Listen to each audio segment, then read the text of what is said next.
So, your thyroid tested normal, huh? We'll see about that.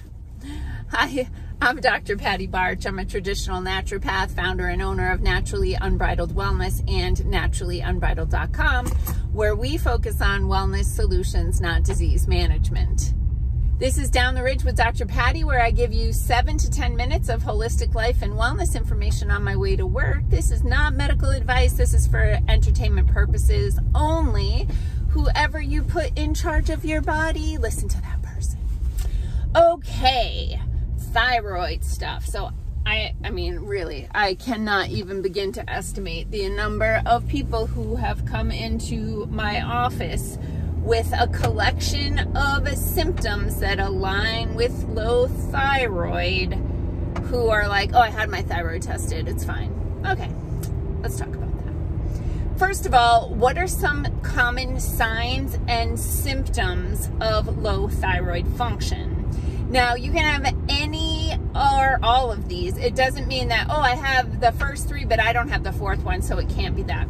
Yeah, it can be. Okay, so one of the things is fatigue. That's really common. So just kind of persistent fatigue that isn't rectified by sleep, and then very often sleep kind of sucks. Like, people tell me they fall asleep okay, but they're really restless and they wake frequently in the night. They don't feel rested when they wake up. Inability to lose weight can be a symptom of low thyroid function.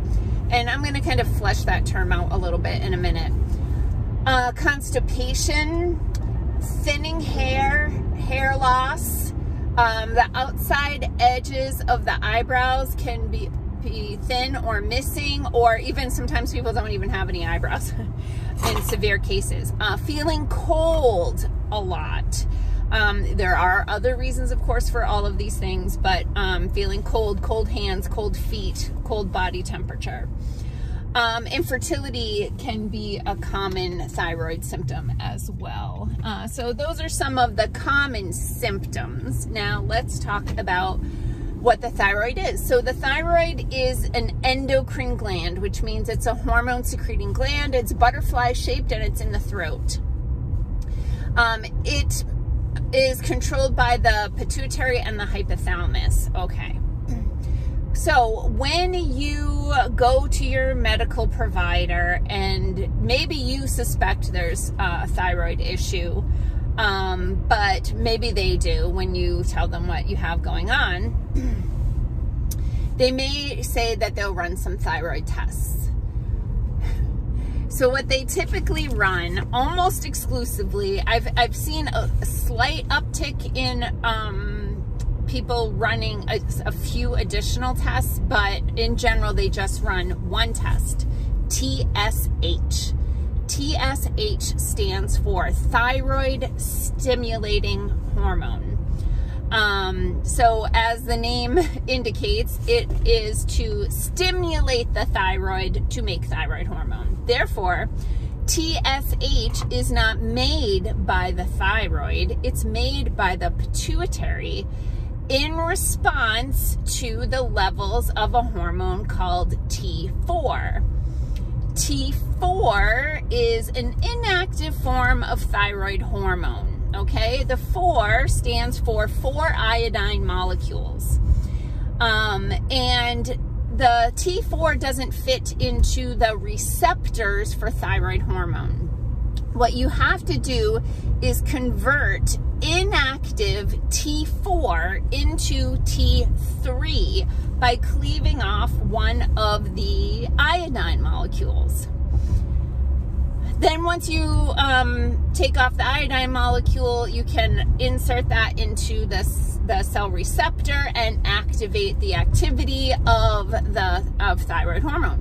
Now, sometimes people cleave off the wrong iodine and they end up with what's called reverse T3. Reverse T3 has only 3 iodine molecules, and it can fit in the receptor, but you can't turn the key.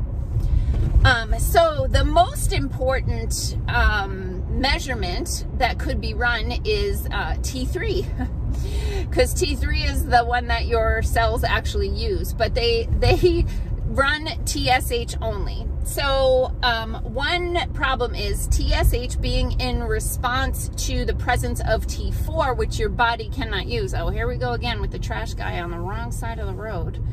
Hang on, I just gotta drive by this guy. He's waiting for me, which is nice.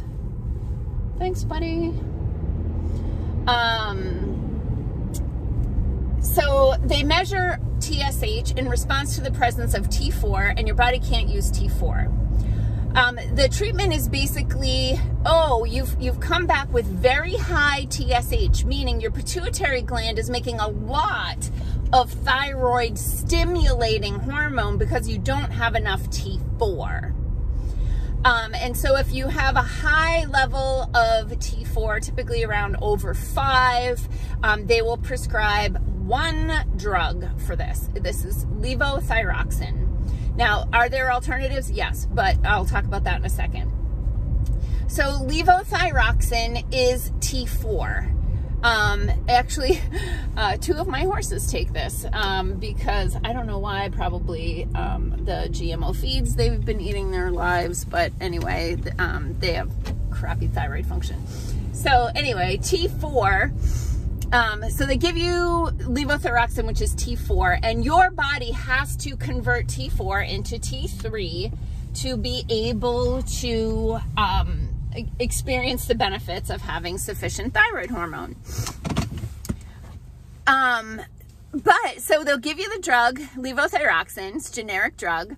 Because you'll have high levels now of T4 in your bloodstream, your pituitary gland in your brain will stop making a large amount of TSH, and your blood work will look great because your TSH has come down to the normal range because you have enough T4 that you cannot use. You must convert that T4 to T3.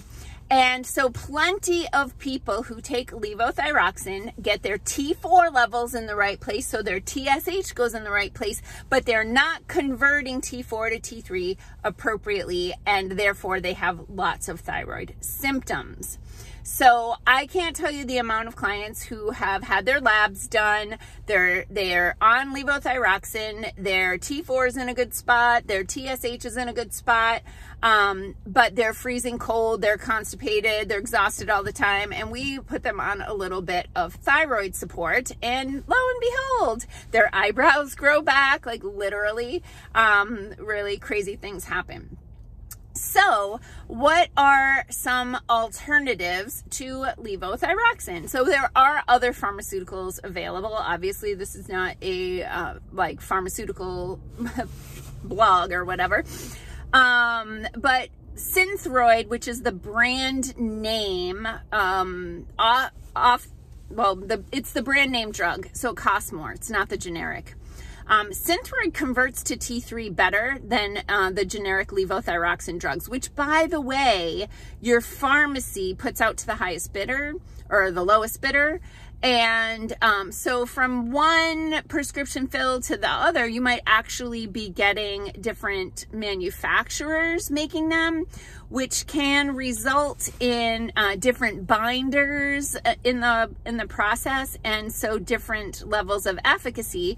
So if you're taking the generic drug and it looks a little different from month to month, and then your symptoms change, it's probably because your pharmacy swapped out its supplier and the bioavailability of that drug has changed. But there are natural things you can do. So there are certain herbs and nutrients that help your body to make thyroid hormone or convert thyroid hormone. So probiotics really help with the conversion, because some of the conversion of T4 to T3 happens by gut bacteria. Nutrients like iodine, selenium, and tyrosine can all be supportive of thyroid health.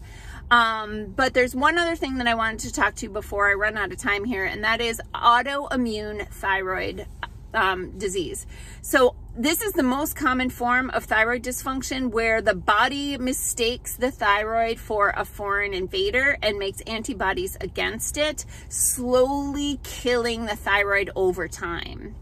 Now, most medical providers will not run the thyroid antibody tests to see if you have thyroid antibodies, because the treatment is the same.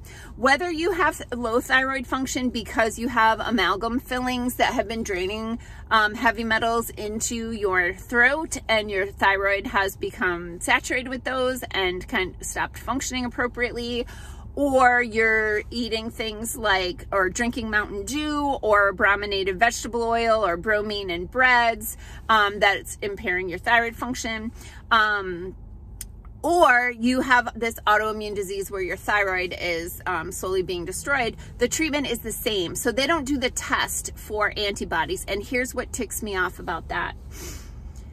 If you identify early on that you have antibodies against your thyroid, but you're young and your thyroid is still functioning properly, you can salvage what's left of your thyroid and keep it functioning for you so that you don't need that drug in the future. But they tell you that autoimmune diseases are not manageable naturally, not reversible. You can't stop your body from doing it. So we're just going to put you on this drug. We're just going to increase your dose over time. So yeah, that's just whole part of the let's keep you on prescriptions, and your body can't heal without, well, can't heal at all. So you need drugs to keep you alive. Anyway, I went over again. Gosh, I've been chatty this week. Sorry about that. But that's a little bit of the lowdown on thyroid testing and thyroid function. I hope that made sense to you. Peace out, peeps. Have a healthy day and a healthy weekend.